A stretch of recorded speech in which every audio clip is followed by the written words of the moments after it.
I'm with Dudley Sipprelle, running for Princeton Borough Council. I've been asking this question to many candidates. What different vibe or conversation do you bring into the fray that will actually cause some change? Well, I think the most important issue facing the residents of Princeton Borough are high property taxes. As a percentage of their income, Princeton Borough residents pay the highest percentage in property taxes of their income of any municipality in Mercer County.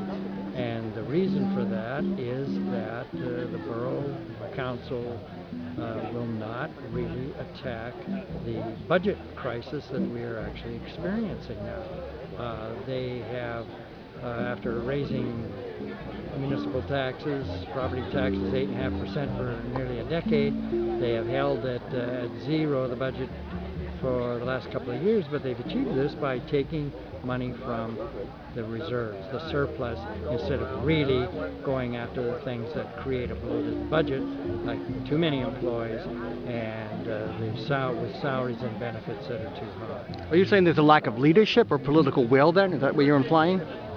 One, there are both. There's obviously a lack of leadership. Nobody wants to tackle this issue. And there is political will. There's no political will to actually do this. They just won't face up to this. So they, in effect, are hiding this.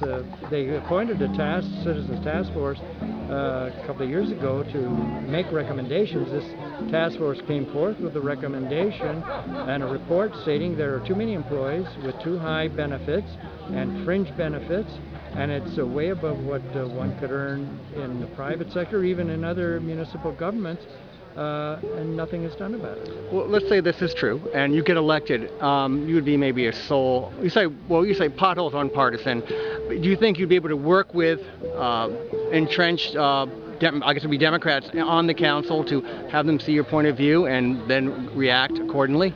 I think so, because I'm not beholden to any organization for an endorsement or lack thereof, which might endanger my future political career.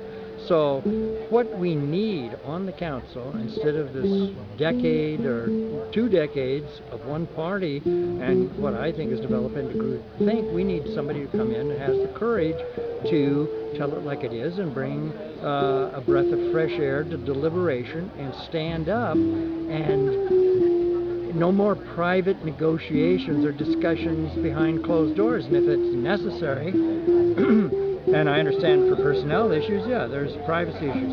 But on negotiations with a university or anybody else, these ought to be open to the public. And if not open to the public, the public should be informed about what's going on. And I would make sure that what is going on behind closed doors is transmitted to the voter. But we're talking about real people with real jobs. How would you handle, I know it's a tough decision, but how would you handle people? Would you just say you have to leave? Would you wait for attrition for people not to work? Well, you try to go first with attrition. But if it doesn't attrit, then you have to make some hard choices, and you have to look. Each department I would have zero-based budgeting. Each year you start from scratch. You don't build on last year's, and department heads must justify every penny that they ask for in the budget. And then the council has to decide what are the priorities. And if you find that to carry out your basic bottom line priority, you don't need all these employees, then you have to take these people off the staff. You know, there are severance benefits, and these are tough times, but the taxpayer cannot be the employer of last resort. In our final 30 seconds, are you confident that you can achieve a victory? I mean, it seems like a hard road to toe. Well, it's a hard road, but where there's life, there's hope. And I think the voters have to be convinced that partisan government is not going to resolve local issues. And it becomes groupthink and what the party organization would like to have, and it stifles individuality and free thinking. And I think that I could get a message out to the voters that they would buy into, They would hear my ideas. I would talk about traffic. I would talk about a crammed downtown.